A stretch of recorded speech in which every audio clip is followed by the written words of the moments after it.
get this show started. Welcome to the Two Turtle Tom Show. Tonight we have Dan the Turtle Man.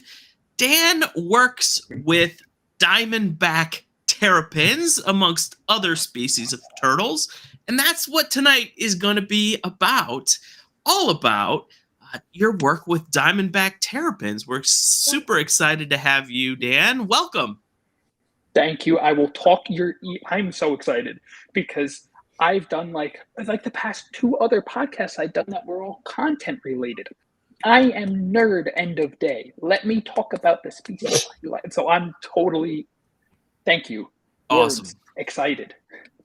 And we were chatting before. I found Dan when, Dan, you were a college student with a YouTube channel, and it was called, the channel was called Dan the Guppy Man.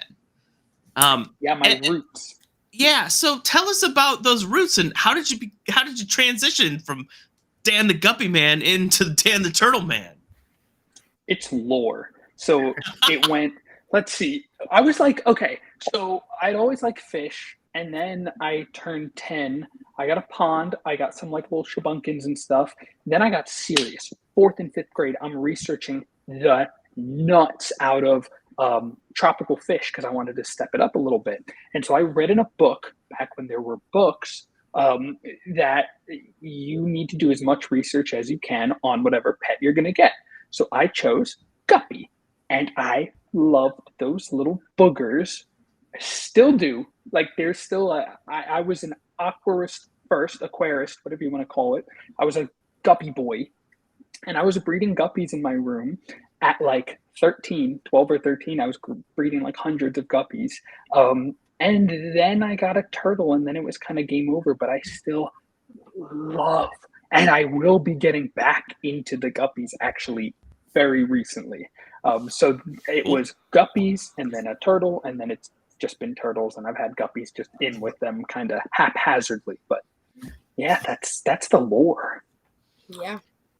And you've had a lot of turtles over the years with your channel, but your bread and butter are Diamondback Terrapins. I think Brody has a question for you. How old were you when you got your first Diamondback Terrapin? First Terrapin was, I should know that. I should know that. Okay, so my first turtle was, of course, Red Ear Slider. That was from a souvenir shop in Myrtle Beach for like $5. Then it was a Nicaraguan slider that got an ear abscess and died, which was not cool, not fun.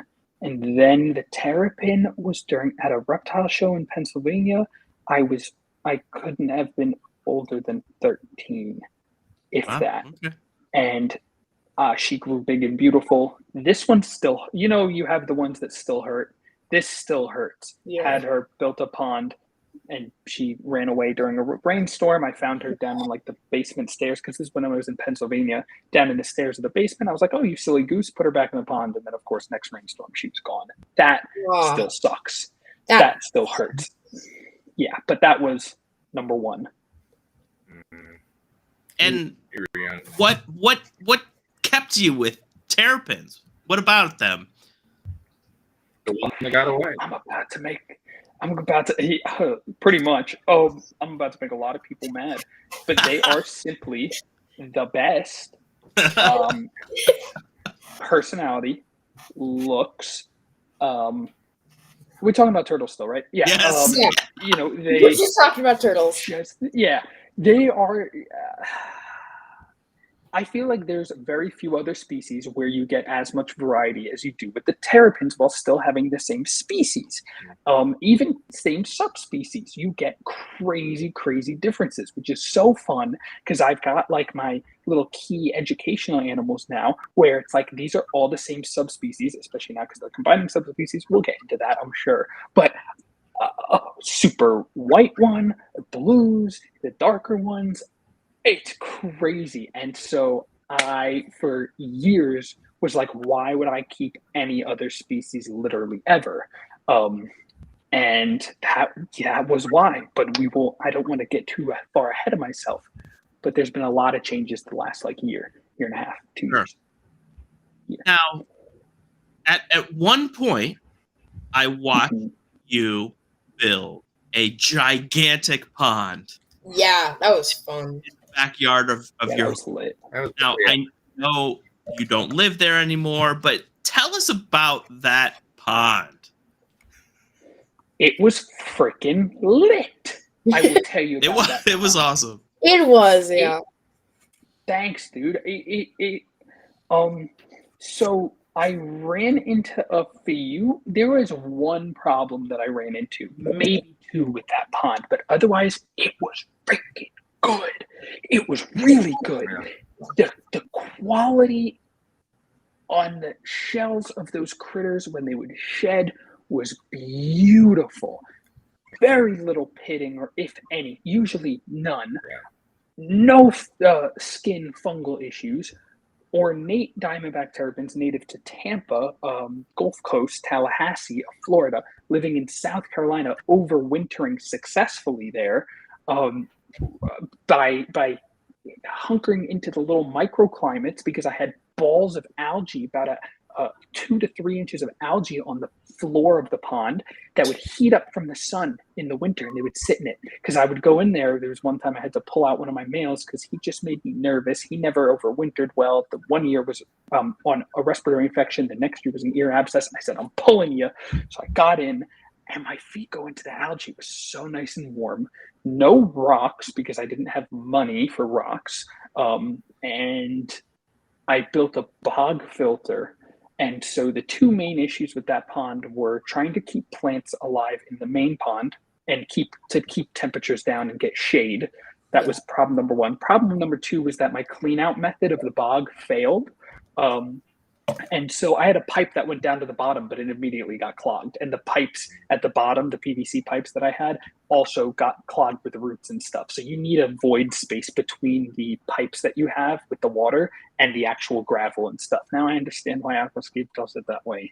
And I was like, I'm gonna do it my way. And then I was like, I'm gonna have to pay. But the best part was it still worked. It still worked beautifully.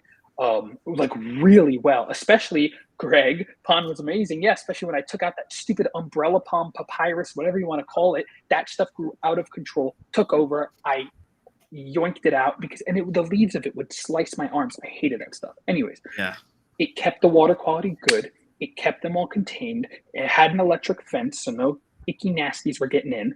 Eggs were being laid naturally. Babies were hatching naturally. Yeah. Freaking crazy. Yeah, I would love that. And then you had to move. You had to leave it behind. That's what it is. I'll do it again. Oh, I'll do it again. I'll do it again, but awesome. better. Oh, please. For like $2,300, that whole thing. Yeah. Really? Dude, I schmoozed so hard. That is. Yeah. Did you have any help? Crazy. Did your friends help you at all, or like digging that much soil? Didn't your It's dad? a lot of work. The digging was me. Except for the last day. My brothers helped me just because they were. You know what the problem was? It was winter break and they were home from one of them home from college. The other, I forget. I think he just finished something, but they were all home and they wanted to play. And me, I was waking up at 6 o'clock in the morning every morning. I was waking up like 5:30, and as soon as it would get a little bit light out, I'd put on, and it was cold, put on my gloves, put on my hat, put on my pants and stuff, and I'd work till like 2 o'clock in the afternoon and digging. And so they were sick of me digging for like every single day, and they just wanted to help me get it done so that way I could play video games and Mario Kart and all that other fun stuff. Yeah. But no, that was me. That was That's impressive. that was really fun. And I lived about 2 miles from the ocean, so that dirt was nothing. Beautiful. I tried to dig my pond in Pennsylvania. Big icky no-no. Big no-no. Clay. Greg knows clay.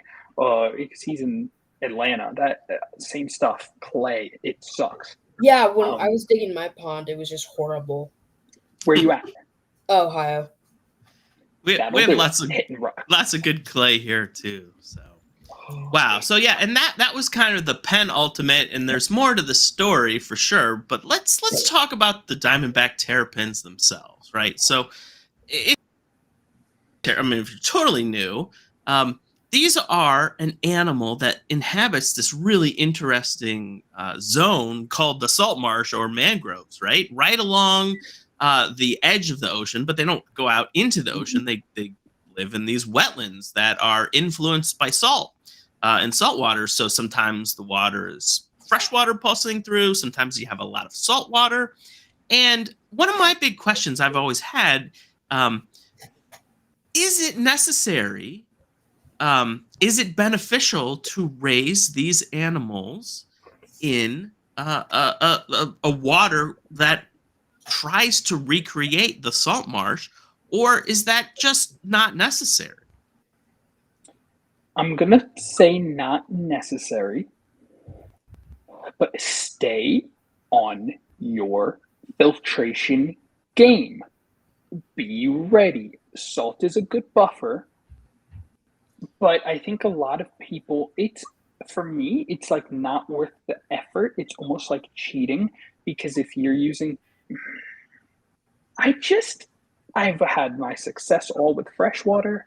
I've had salt water not fix any ailments really, except for like some superficial fungus stuff where I'm like, salt water soak for a little while. And so the only thing that they found was that their kidneys are a little more flushed in fresh water. Here's a cool thing though. The terrapins, as they do in the wild, will only drink the water when it rains, when there's an influx of fresh water. And you know what happens when I do water changes? You look at them and they're all chugging that fresh water, like, because it's fresh water, not like their old cruddy water. So yeah, the brackish water debate is a big one. It works for some people. Once you go past saltier than 1.007, 1.008 parts per thousand, I want to say, of salt, you have to provide a freshwater drinking spot, pond, something. But I say it's not, water something. Water dish.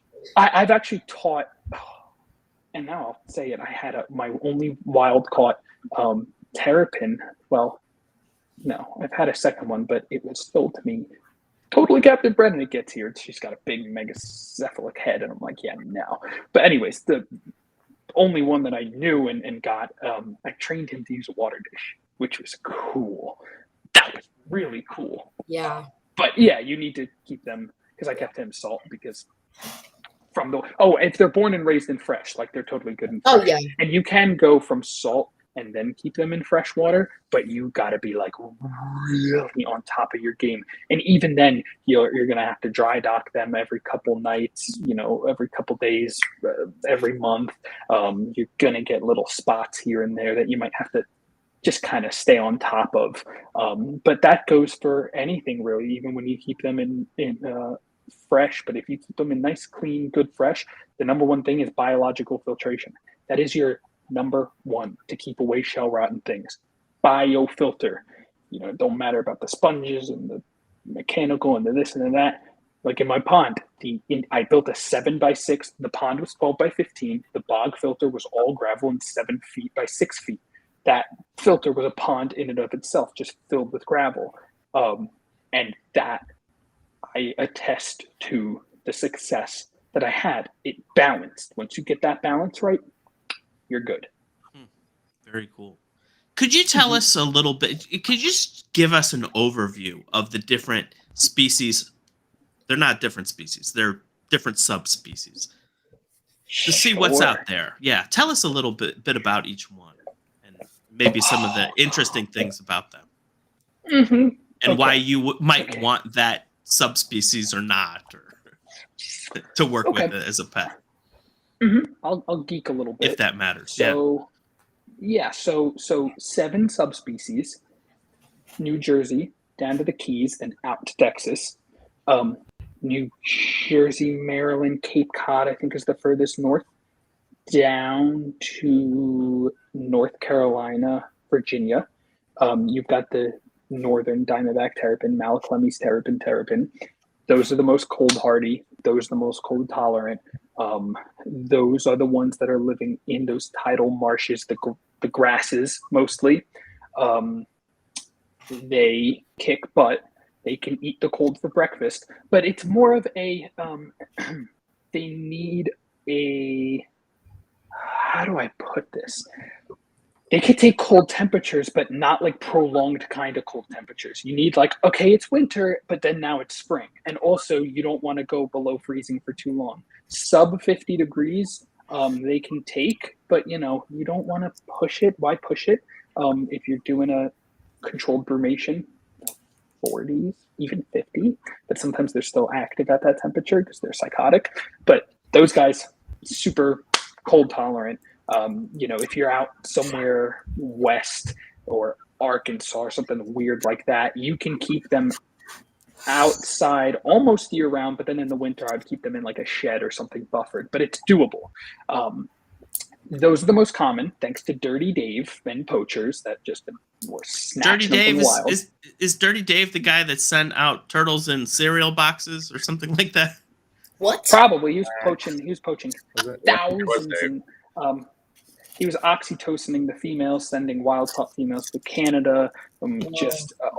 So there's a reason that all of a sudden, like I said, that I got my one from the Oaks show in Pennsylvania. There's a reason that they're just not there anymore, and it's because most of these people were buying in bulk from Dave and then reselling, saying, "Oh, captive bred," and it was all him.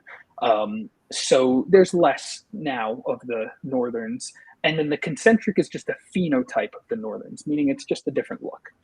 Then you go down.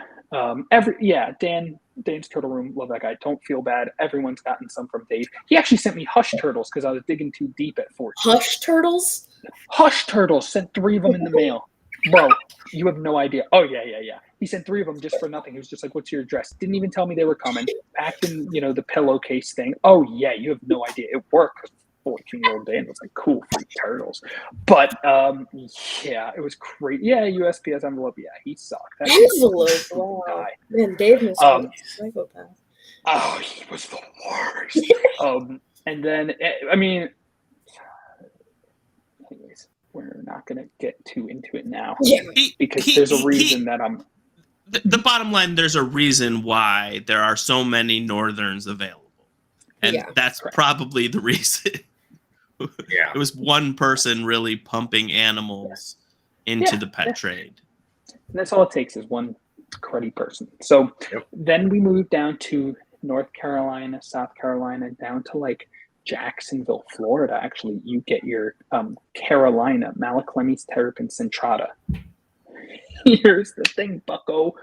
Indistinguishable from the northerns, practically, unless you're Jordan Gray and you say that the sclera is something in the eye. And I'm like, dude, what are you talking about? I think there are some times where you look at one, you're like, that's a Carolina. I have one, and I'm like, that's a Carolina. But virtually indistinguishable. And new research, DNA genetic testing, they're going to combine them into one subspecies, which is also why I had to dip out of South Carolina, because I'm only allowed to keep 2. So I was like, okay, so then I'll need to get permits anyway for them. So we'll get into that in a bit. So they're going to be combining the subspecies. And then you get to the Florida East Coast Terrapin, Malaclemys Terrapin Tequesta. They range from, I don't know how far north they go. Maybe Jacksonville's the centrata. That's about as far as they go. So I guess probably maybe a little mix of Jacks all the way down to Miami. It was weird because I know of, which is the next subspecies after the East Coast Florida, is the mangrove terrapin, which everyone, oh man, it's hard to be family friendly sometimes, are highly enthused with. And big fans of those suckers are, some of them are kind of further north, but then same latitude out in the ocean, some crabber dude was like, "Hey, I watch your videos, look at these that I found," and they're East Coast Florida. And I'm like, cool, intergradation zone, that's fun. It's okay. I geek. So that's what that is falling. So that's where you get those guys. Down in the Keys, all the way down out to Key West, that's where you get your mangroves. They're purple the same way that all right, ready? There's about to be a bold one. The same way that there are humans with melanin, dark pigment, like literal, just people of color, and we're white. We are like the northern Diamondback Terrapins of humans. Let me explain. When you have a turtle that is born, because I have some northerns that are born white, and you keep them outside, they tan. They tan and they turn purple.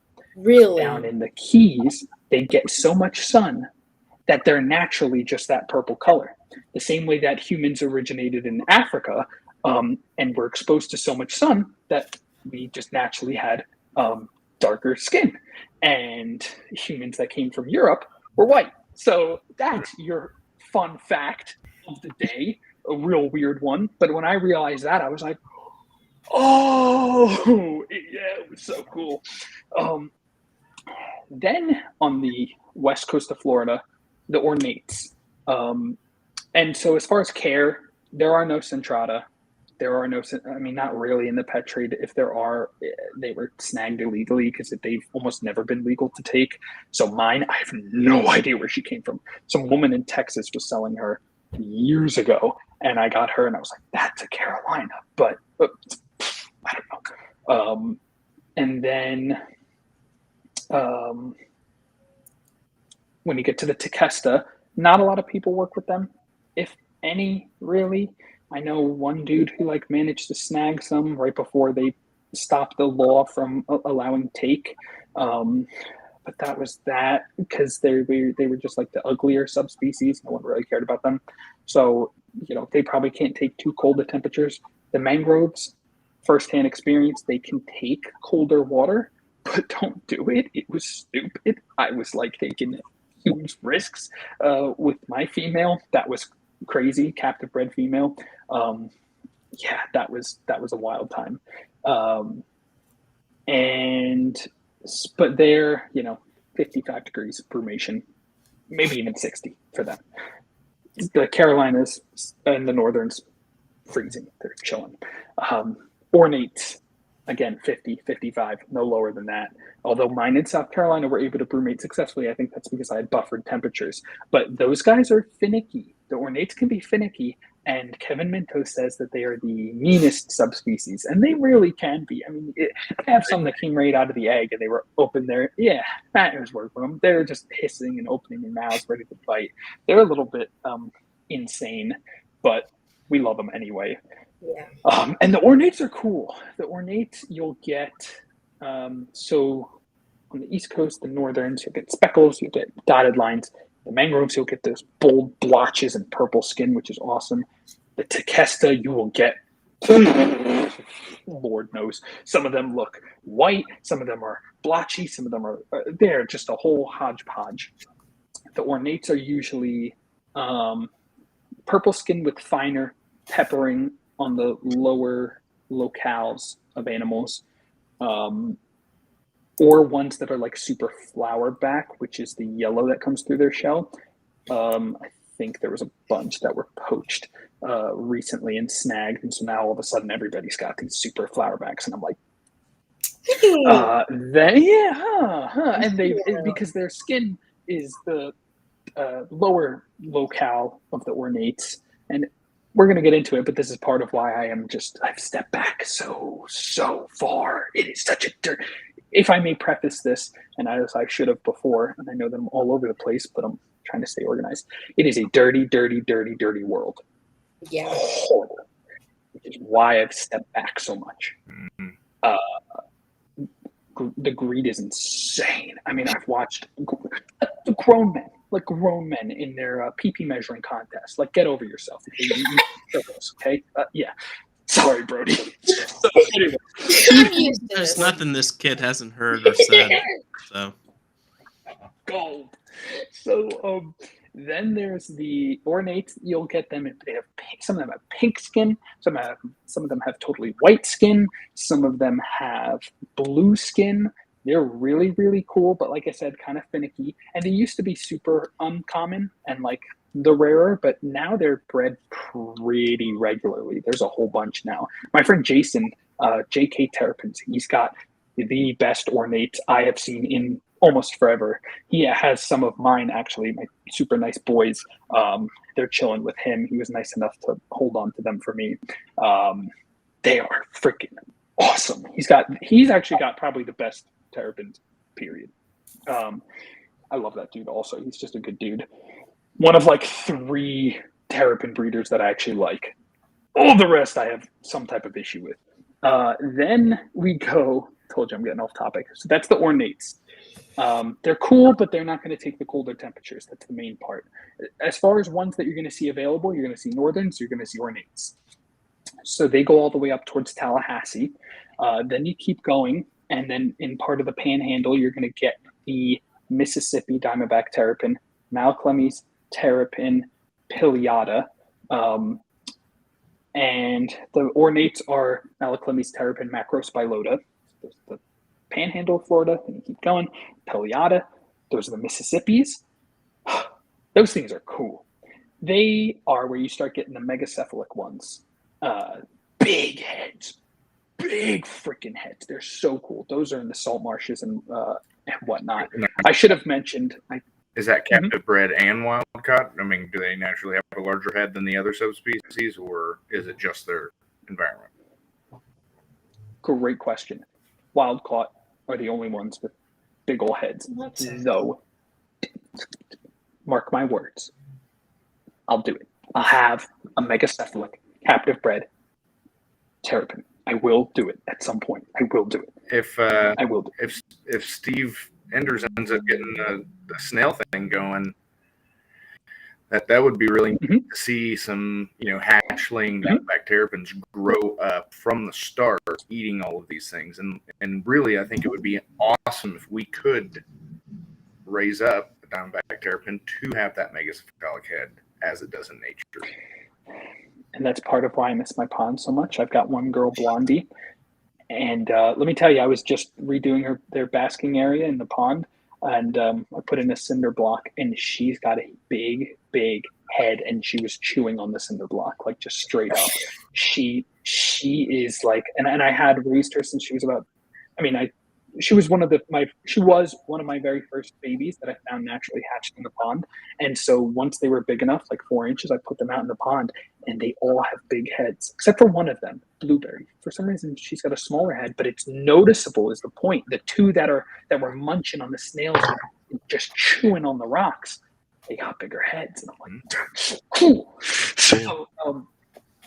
So all of the ones in Florida, the Tequesta, not all of the ones, but the Tequesta, the mangroves, and the ornates, they're going to live in like the mangrove marshes, the mangrove canals and stuff, in and amongst that type of area, because there are no grasses, there are no grasslands, salt mangroves replace salt marshes in Florida. Yeah, correct. For parts, but like up in Jacksonville, you'll still get your you get in the salt of Georgia. There's a tension zone. You know it. And then as you get further out towards the Mississippi ones, so that's where I said they get megacephalic, and it's so freaking cool. And they're usually almost have a little bit of yellow kind of in the center of their head sometimes, and they'll get dots, just either big dots or a bunch of little dots, but they won't have those squiggly lines at all. Like some of the others, the ornates won't have squiggly lines. They'll just have little peppering of the skin. Which ones are the ornates? Which ones are the crown? I see stuff saying crown line or something like that. What is that meaning when they list that? A crock of horse shit. So explain that. Explain it to people. So explain it. And me. So this guy Scott Perrin. He's a character, interesting fella.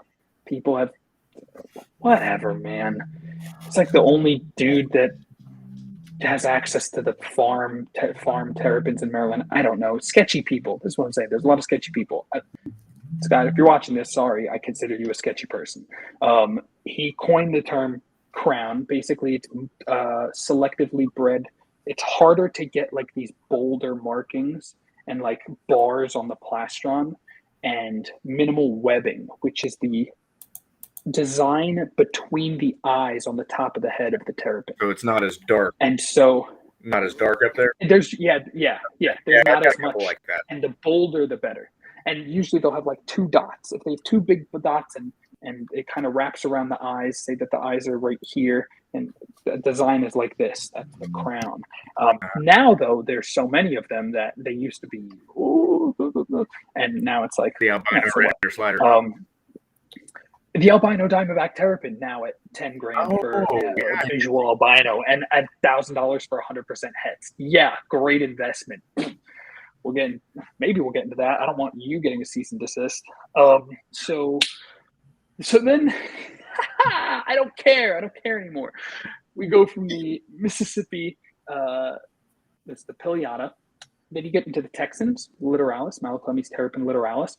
Again, a little bit of like almost like a blonde version of the Pileata, which is weird to say until you see them. They're literally just like lighter, the kind of more yellow, just lighter in general. But again, you can have super dark Littoralis, super dark Texans, and super light Pileata. And if anybody in captivity says they have Texans, they technically mean light Pileata, because there are no Texas did not allow take of terrapins, for as long as the Carolinas have not allowed take. So there's no actual Texans, probably no actual Littoralis, and there's no actual real Carolinas. But it doesn't matter, because guess what? They're combining the Northerns and the Carolinas, and they're combining the Texans and the Pileata. They will be combined subspecies. Yeah, I'm so excited for that paper to come out. They're doing the genetic testing is showing, because there was no different. Like, we're looking at them and we're like, it's just a very light visual difference, but there was really like nothing crazy, especially among those two. I mean, there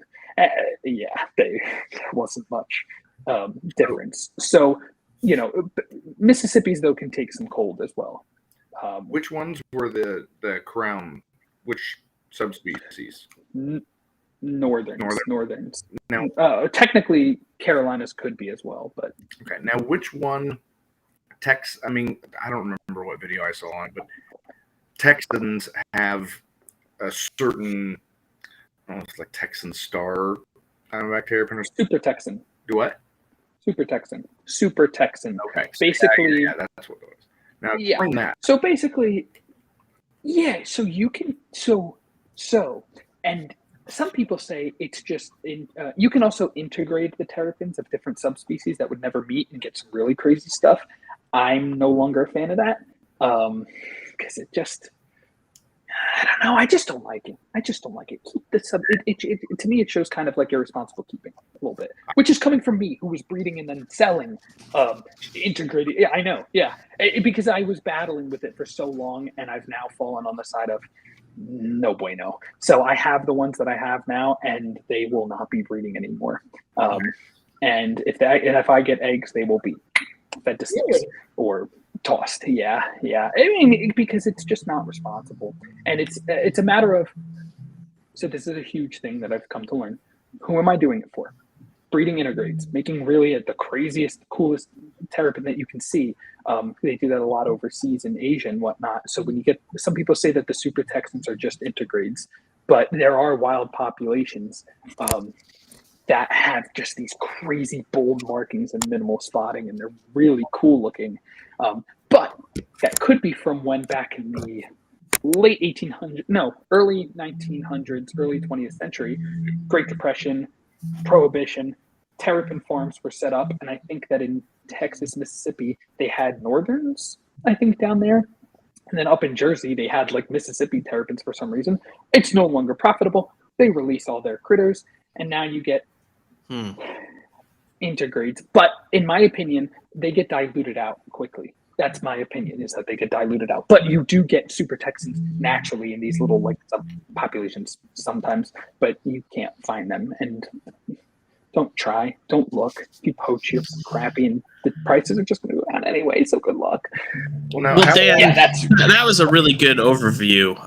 Michael is wondering, what breeders would you recommend? It sounds like there's a lot of people working with these species and for the money, and they're a suck. very Yeah, desirable taxa right now. So who would you recommend working with? Look, you want to make a little money, cool. You want to charge what you want to charge. I'm not dying on that hill anymore. I'm no longer dying on the you're just in it to make money, because I mean not everyone is, but I just know. Well, no. I had issue when individuals were charging $600 for a normal concentric that others are charging $125, $200 for. Whoa, Yeah, Brody. Yeah, Brody. It was crazy. And then calling them crowns. I'm like, you don't know what a crown is. Your brain is the size of a walnut. Just have to be careful. So who do I recommend? Like I said, Jason, JK Terrapins. That is a good freaking dude. He's like a superstar. He's a super cool dude. I love the guy. He's got a bunch of my critters. He's just like trustworthy. It's hard to find trustworthy people, and I've been screwed over so many freaking times. And so I grew up doing this. Like I was 17 till I'd say till now, until like last year. 2 years ago that I started getting my stuff together, just getting screwed over left and right by like grown men because they want cool animals, money. Like, seriously, are you dumb? Anyways, he rocks. Ed Comera Outdoors. Yeah, he's in Youngstown now. Yeah, he's a good dude. He's actually got one of my critters also. Really? Nice. Yeah, he's got one. He's a cool dude. He's got some concentrics. He's working on Texans, working on producing some super Texans. Because right now, and there's a bunch of people that are underground that just export to China. There's some that do it legally. I think there's 1 or 2 breeds that do it legally. Well, now actually, yeah, there's at least 2 that I know of. But there's a bunch of people that do it illegally that just export them to China, and they'll breed the craziest stuff. Yeah, they're super cool people. I don't know what Jessie's up to. She's so sweet. But Jessie, what is her thing? Terrapin Island? No, isn't that? No, Island is, I think that might be Thomas. Anyways, Jessie, what is she doing? No, she hasn't released her thing yet. That's it. Jason and Ed. Those are the only Dan approved, super good. Like other people, will they sell you healthy animals? Yeah. Do I think that they're crappy people? Yeah. Am I a saint? No. Have I grown up and been more responsible? Yeah. That's it. It's crazy. Matthew. Cameron Lamb. Oh, sorry. I was about to say Cameron. Is Cameron breeding? Yeah, he's had a good year, actually. Yes, Cameron. Yeah. He's had a great year, and his are always looking good. Oh. Yes. Yeah, out in the I desert. forgot about that. Yeah. Matthew, you have a group. Yes, sir. And what challenges have you faced with them, and what questions do you have for Dan? I'm glad. Cameron says he was about to cry. He's about to cry. Cameron, I'm so sorry. I literally had you in the back of my head before, and I was like, don't forget Cameron. And then I was like, shoot. I'm dumb. My biggest struggles, and so I have a group of Northerns. I had an ornate that I got from Kevin that I actually sent to a friend who had a male, because I couldn't find a male that I wasn't going to spend $1,000 on at the time. So my group, I've got a nice group of adults. I've got proven adults. And then I held back 10 hatchlings from last year, and I'm not mixing them in with the adults yet. They're about 4 inches, still a little bit too small in my opinion. But the biggest struggle I've had is getting them to nest. Did I say his name wrong? Oh, Cameron. My phone automatically corrected to Cora ambenensis. To a turtle name. Camaroma. That's okay. Funny. Keep going, Matthew. So, yeah, my biggest struggle is nesting. I've tried different platforms. I've tried different mixes of sand. When I had them in my pond, they weren't nesting yet. They were, I didn't have as big of a group, and then my pond as I was expanding it, I broke my foot and wasn't able to finish it. So they're in stock tanks now, and they have been for the past 2 years. I have a basking platform. I also have a nesting box for them in there. I can't get them to nest in there to save my life. Yeah, that's okay. So I'm going to hit you with this one. Flipper, one of my loves of my life, the one who I think is a Carolina. Yeah, I had that whole pond, that whole area. She refused. Oh, that's right. You had to do oxytocin with her. I had to do oxytocin 1 year, and the next year I was like, why am I being dumb? And I took her for a walk in a mulch bed next to an electrical box, and she went nuts. And then the next year, so here's what's kind of cool. Couple different ways to get them to nest. Number one, lock them in the nest box overnight. Interesting thing. Didn't think it was a thing, but my friends started doing it, and it was kind of working. Just kind of cool. What? Hit me. I'm just replaying in my head a couple years ago when I asked you this exact same thing, and you told me that, and it worked, but the eggs were so freaking tiny. I'm so used to tortoise eggs being, yay big, and these things were the size of my pinky nail. Mm-hmm. Yeah, they're cute little things. That small, but they were really small. Same. When I was digging it, I totally moved it. Yeah, busted. Crushed them. Yeah. Yeah, I broke one once, and I nearly killed myself, like straight up. Just, yeah, no, it's. And I crushed them. Dude, are you ever going to do it again? Probably not. That's it. Yeah, but I haven't been able to learn more since then. That's the issue.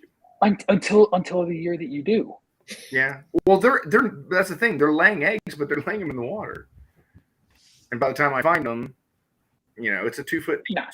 We're gonna fix that. You and I are gonna fix that because I've had people ask me like, well, so you're a smart cookie and you know what you're doing, and so what you can do is, don't you start.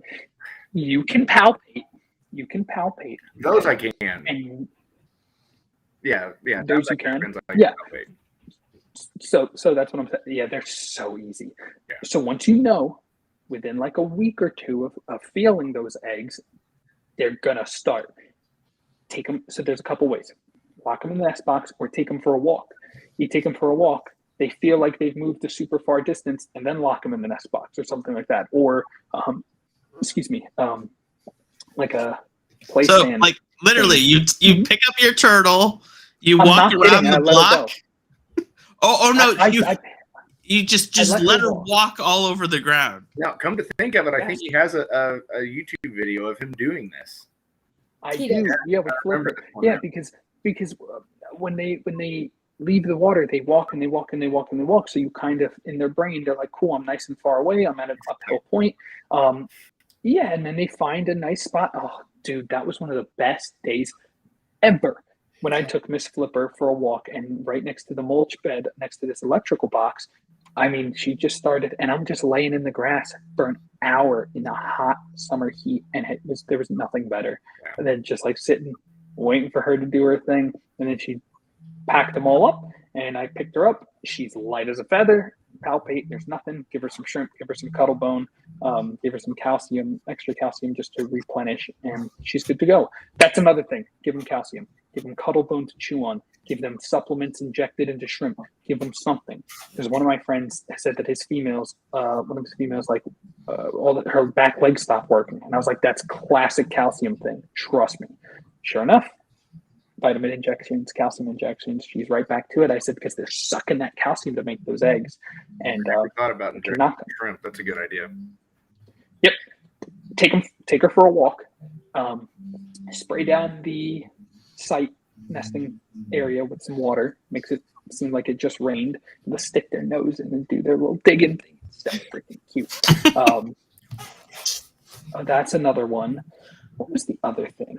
That's pretty. Yeah, lock them in something overnight. Take them for a walk. If they're still not doing it, let them lay in the water and be on top of your game, because they will still be fertile. Even if you get them. Okay, so here's a weird one. Bean, I took to the beach, and she wasn't ready to drop. She was showing me signs, but she wasn't there yet. Point being, she had just started to show signs of wanting to nest.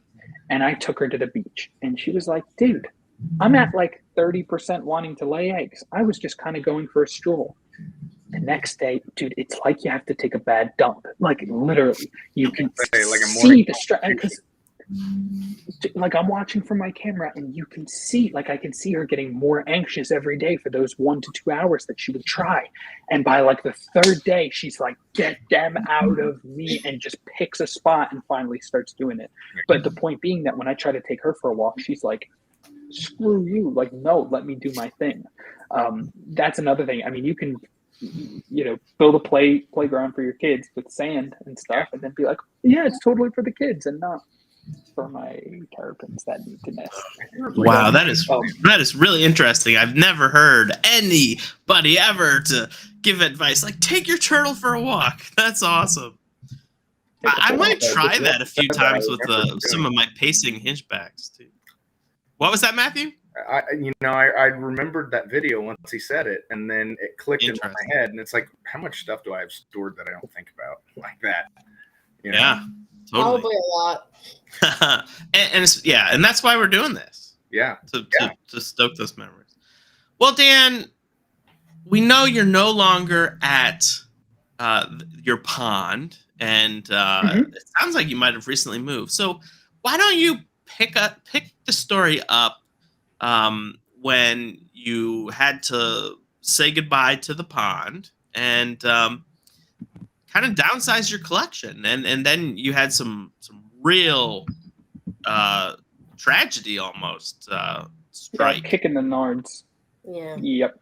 So what Matt was saying with the crowns, I had like two males, a female, or 2 females, 1 male that I raised since babies. I got them when I was in college. Like I got these, like, oh my gosh, this is when they were like super hard to get.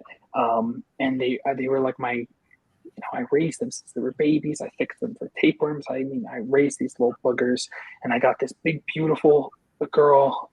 So I moved out western part of South Carolina, and tried setting them up in stock tanks, and they just got this horrendous fungus.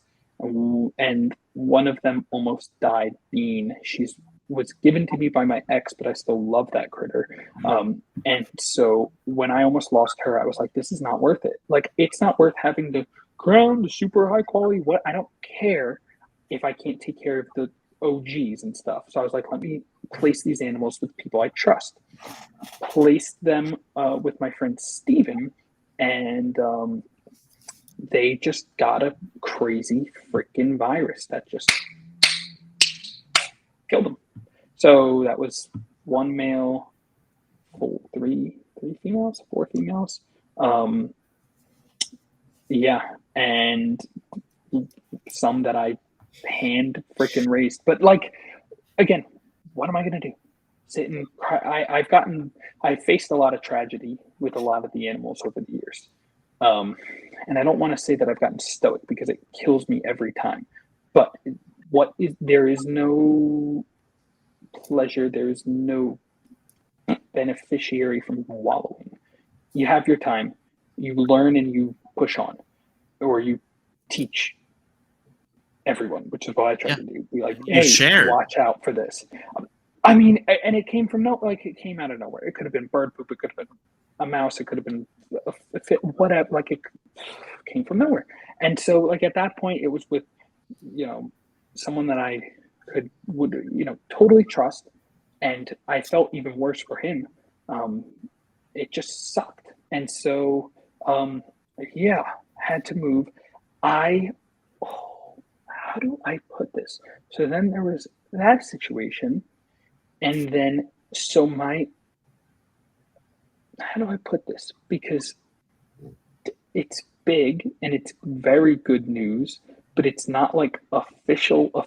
No, it's official. But the dude was like, I just need to click the button for you to get your permits so I can keep, but the website is down and should be back up Monday. But Matt knows where this is going. I'm allowed to keep the ones that I have now, my last 12, in the state of Florida as educational and outreach animals. So I just have to keep the boys and the girls separate, but I am approved, permitted to keep them critters. And so no more breeding for Dan. I can keep other species. It's okay. No more. Most of mine are interbreeds anyway, and so I'm not letting them do that anymore.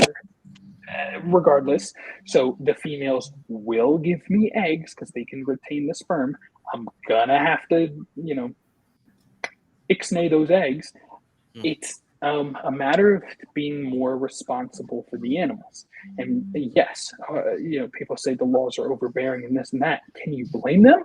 Can you blame them for these laws after people are, they say a few bad apples. Yeah, a few bad apples spoil the bunch. So we're all doing the right thing, but all it takes is Dirty Dave or whoever down in Florida to just be yoinking mangroves and ornates to ruin it for everyone else. So I don't blame the FWC for not wanting people. It's easier to enforce straight up, especially now with interbreeds.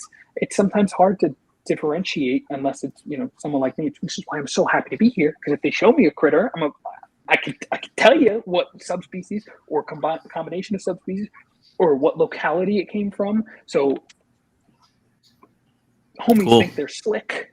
I know exactly where they're at. Anyways, so now I'm happy to lend my knowledge and assistance and whatnot to the commission to help stop the icky nasties and the dirty no-nos. And yeah, do some real freaking education and stuff. So I'll breed spotted turtles. Screw it. If someone wanted I can't think, Diamondback Terrapin, especially a relatively novice turtle keeper or a new water turtle keeper, if they wanted one as a pet, or they saw one at a reptile like that, what's your best advice for them? Should they take the dive? That's hard. It's really, really hard for me because I don't know if they are because this is what I'm saying. Me being like, they're beautiful. They're the best pets. They're awesome. But I don't. It's it's an aquatic turtle. They produce. Well, it's not. It's not just that. It's the fact that how do I put it? It's really. I've struggled with this for a hot minute, but I just think it's almost like people aren't responsible enough with this particular. And so I love them so much. It's almost like if you love something, set it free-ish. It's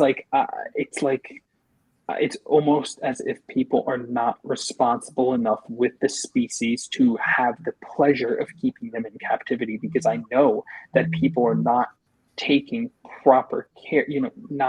Not many people are going to build the pond like I do. Not many people are going to do that or take into account, how giving the maximum for the animals. There's plenty of people who do, but for the people who don't, it stinks. And so one of the other main problems is I have had a lot of problems with mine. And even I think that once you get to like a certain number, for the people breeding them or keeping them, it's like when you get to a certain number, you're just going to run into problem after problem. This one's got a spotted rot. This one's all of a sudden got this. This one's got this fungal infection. This one's got a respiratory infection, came out of brumation. And I know people tell me that, that's for any animal, and that's for, all types. But I just think I think it's more so, and it was just heartbreaking. So the years of the pond, yes, they were amazing. They were fun. But last summer I had over 50. And that was absolute insanity. I was going bonkers bananas. And when ornates are giving you 8 babies in 3 clutches, and I've got 24 ornate Diamondback Terrapins, it's like I wish I could just, release them because they're just so prevalent. But it's like people are not responsible enough to take care of them, especially that subspecies that can't take the cold and can't take the winter. So, and now... Another issue that I've seen just in the rescue, they're a difficult species to keep for a number of reasons. The skin issue, the shell rot, the pristine water conditions that they need. But the biggest issue that I've seen with them coming in, yes, they all have that, but I mean, it's very easy to get that, so it's not surprising. I don't see skin issues with red ear sliders that come in that aren't kept well and dirty, crappy. I also don't see bad pyramiding scoop retention on raider sliders.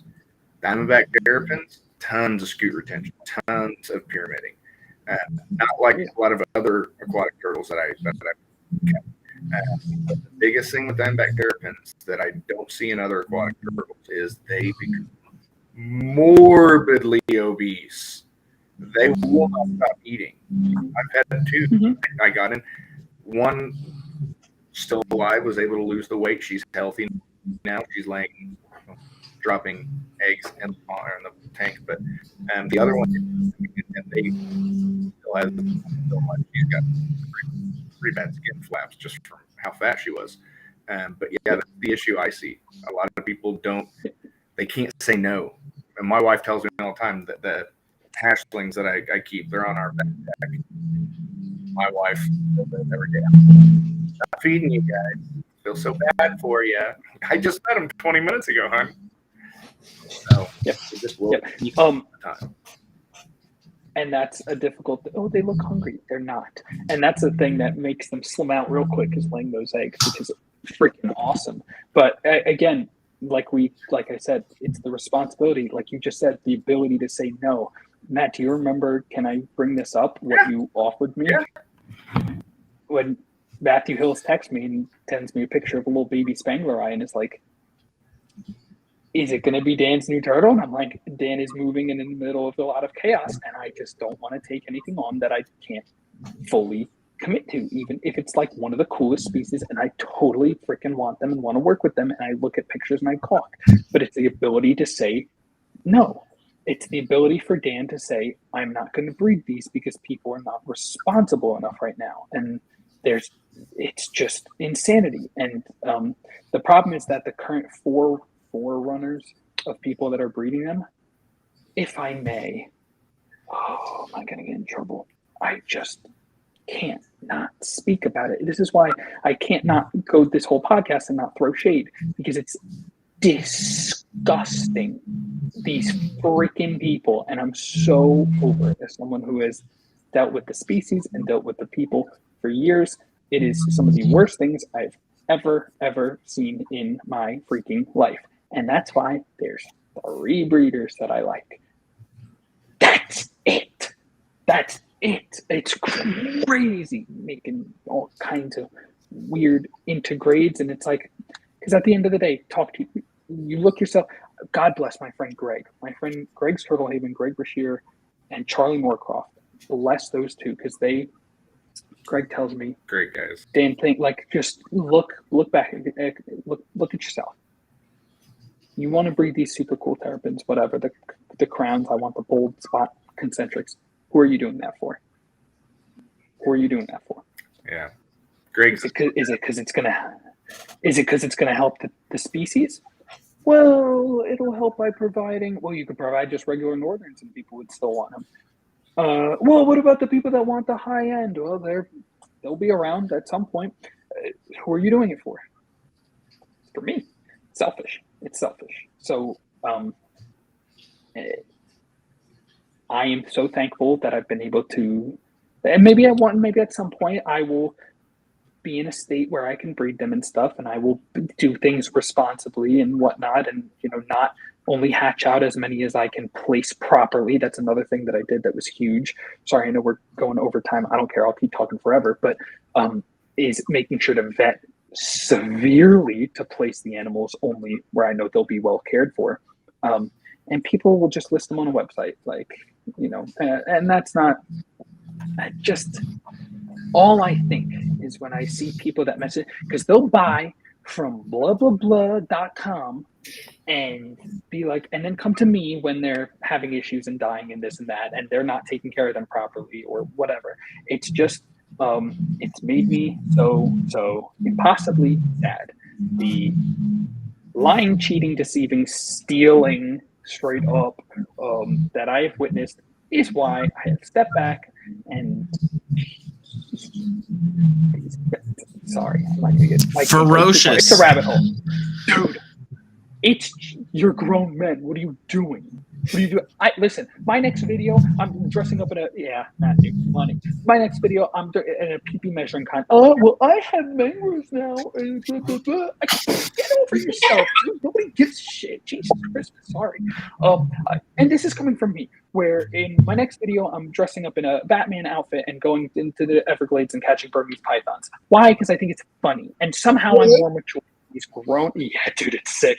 But somehow that more mature, in my opinion, than the people that are like, just let's make cool integrated. Let's breed albinos because I'm awesome. It's like, you're a moron, in my opinion. Disclaimer. I'm also not talking about anyone or any specific person in particular or anything that can be construed this way. This is not the opinions of Two Turtle Tom, Matthew, or Brody, or Dan the Turtle Man. It's talk in Minecraft, breeding all these turtles and doing all this stuff in I think that's what the streamers do to get out of legal trouble in Minecraft. Yeah, right. Yeah, or like, I'm gonna murder the president in Minecraft. In Minecraft, here's how you make napalm in Minecraft. Like, that's why Brody's here. Thank you, Brody. Yeah. So, anyways, it's just and I think that goes for a lot of other species too. But I don't have experience with the other species. I have experience with the terrapins, and that's just the way it is. Being more responsible and being more ethical with the keeping and breeding of my favorite species. I'm looking forward to working with them in the wild and doing actual beneficial conservation. That's awesome, Dan. Is there anything that we didn't cover tonight that you wanted to talk about? We talked about a lot. Nothing that I can talk about any more than I have. Matthew? Do you still have Otis, the Chinese box turtle, and your spotted turtle? Yeah. I have Otis. I no longer have Jelly. I gave him to a friend. I have my little Reeves turtle. Yeah, he's so dumb, little Shinji. And Otis, yeah. Did Michael send that to you? Is that one your no, I should have. I should have. I went and I bought it straight up from a actual like good pet local. I don't even want to say it's a pet store because there's so much more than that, and they're actual good freaking people. But awesome. Yeah, it was for a video, and now I just have a Reeves. I was like, you know what? I'll keep he's cool. I love At some Reeves. point, Really I'll give him away. I love mine. They're cool. He throws his neck back to eat the pellets. Like he's so weird. He's cool, and the Chinese box turtle was freaking. He's awesome. Probably female, but I don't care.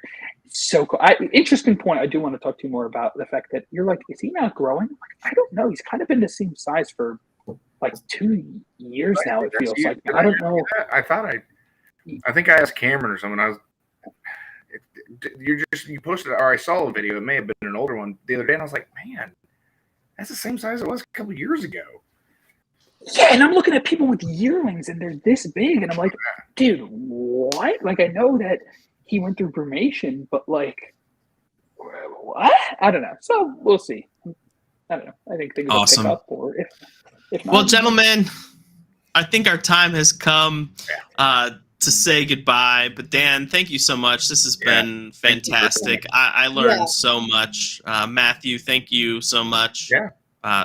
Brody, as always, it's been real. Yep. Oh yeah. And we have to bring that back. We end every episode by saying 1, 2, 3 for the turtles. We'll see you next time. Thanks, Dan.